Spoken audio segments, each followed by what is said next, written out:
How to do niche research and targeting the right way.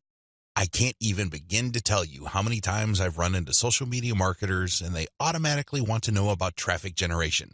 Forget about niche research. Forget about consumer intelligence. Don't worry about setting up the right site to get in front of the right target audience eyeballs. Let's just skip straight to the good stuff. That's the kind of mindset that I run into all the time. And that's why a lot of people struggle in this game.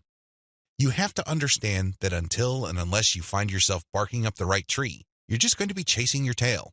I know I'm using a lot of dog analogies, but these are the most appropriate. Most people are simply just chasing their tails and wasting a whole lot of time doing stuff that doesn't really add to their bottom line. A lot of these, and I would guess all of them, can be quickly dispensed with if people only did niche targeting ahead of time. In other words, know your audience. Since you have a clear profile of who your target audience is, the next step is to go to these different social media platforms and find them there.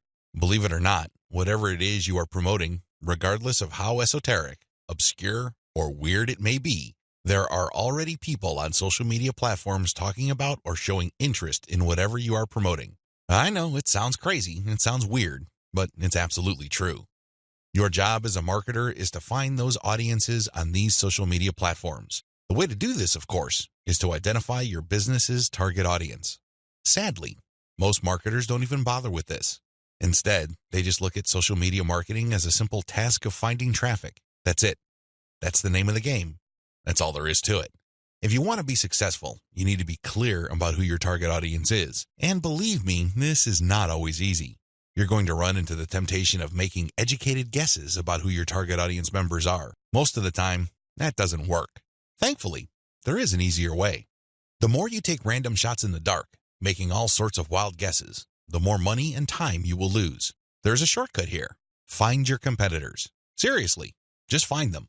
And let me tell you, regardless of how weird, esoteric, or seemingly unknown your niche is, there will be at least one competitor on social media. Find that organization or business and let them do your niche and target audience research for you.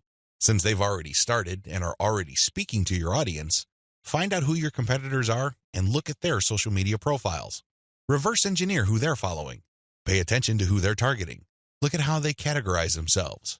In the most simplest terms, pay attention to the hashtags they use with their content. These clues should be enough to give you an idea of where to start. This way, you get a head start. You're not completely stuck in the dark and absolutely clueless as to what to do. Instead, you have some objective, tried and proven information you can work with. Pick your target niche. You have to remember that every business can be positioned in at least one of two ways. The bigger your niche, the more angles you would have at your disposal. You can look at different subsegments of your niche. You need to understand how this works because you might think you have a clear niche, but it may well turn out that there are many different layers or tiers to that niche. There might be different subsegments there. You should have a clear understanding of what your niche is generally and what subsegments exist within that larger niche. Again, you can reverse engineer your competitors to take a stab at this. Regardless, you need to do this. You need to get this information. Now that you have an idea of what your target niche is, go to the different platforms like YouTube, Facebook, Twitter, and Pinterest. Now, look at whether these places have sizable content areas or messaging areas like Facebook pages, groups, Google Plus communities, Twitter hashtags, Pinterest pinboards, and existing YouTube channels. Pay attention to these places and see if your niche is big enough on those different platforms. If you notice that a particular platform doesn't really feature that much content for your specific niche, this is a red flag. The demand may not be there. The audience size might not be worth your while. On the other hand, if you see there's a lot of videos regarding the topics that you're going to be hitting, this may be a good sign. But you need to do another level of analysis. Pay attention to the number of competitors you have. If there seems to be a huge number of competitors fighting over the same niche, then this is going to be a problem. But if it turns out that there's a lot of content targeting your niche, but they're only produced by a handful of people or organizations, this is an encouraging sign. Also, pay attention to how active your target audience members are. Look at the content that's being shared regarding your niche. Do you see a lot of engagement? Do people share this stuff? Is this hashtag quite prevalent? Look for these and other objective indicators of activity.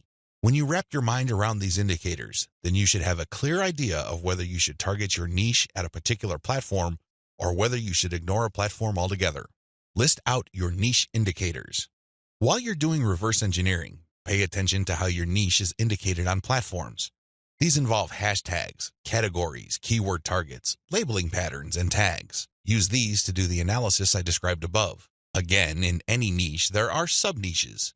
So your goal here is to find a sub-niche or a way of positioning your content so you don't run into a ridiculous amount of competition. You're still tapping into a sizable pool of demand, but you're not making things impossible for yourself by running headlong into well-entrenched professional competition. You will probably need to keep experimenting with different sub-niches until you find one that is promising enough.